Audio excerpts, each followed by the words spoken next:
Zita rangu ndinonzi Olga Nhari, mukuru webato remadzimai rinosimudzira madzimai reWomen in Agriculture Union. Gore rino kuHarare Agricultural Show tauya nemadzimai ari kuratidza maprojects akasiyana siyana ari kuitwa nemadzimai.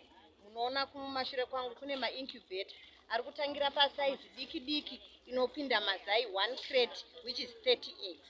Tiri kukurudzira madzimai kuti incubator yakadai iyi munguva ino yecovid munhu wakagara kumba kusina mabasa kudai, chinhu chaunokwanisa kutoti utotanga kaproject kako, crate rako 1 remazai nekaincubator kadiki kakadai kari affordable nekuti unokwanisa kusenza nako kana magetsi achiti achienda, kaincubator kekuti unokwanisa kukatengerawo solar system idiki iri affordable, wakutotanga program yako uchichochonya huku dzako. Munoona zvakare tine vari kuita value addition vachishandisa soya beans.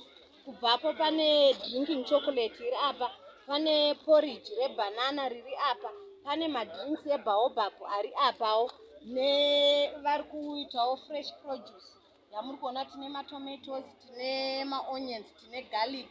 Togoitawo vari kuita dovi value addition kuti vari kupeka dovi ravo zvekuti rinokwanisa kupindawo mumamaketi ekuenda kune dzimwe nyika. Tiri kukurudzira kuti madzimai ngativei active kubva kuproduction kwekutanga kweagriculture kwekurima kuya kuenda kuprocessing kwatinovandudza zvirimwa zvedu, kuendawo kupackaging, branding nemarketing kuti tikwanise kuita mari semadzimai ari mune zvekurima.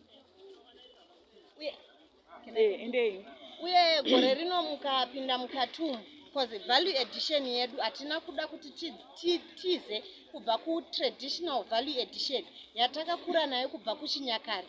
Mukapinda mukati memba umu munoona kuti munana mbuya varimo vane mufushwa wemunyemba, mufushwa wenyevhe, mufushwa yese yatakakura tichiziva, nemhodzi dzakakangwa, nutritious and healthy herbs edu atakakura tichiziva aye, nechikafu chedu.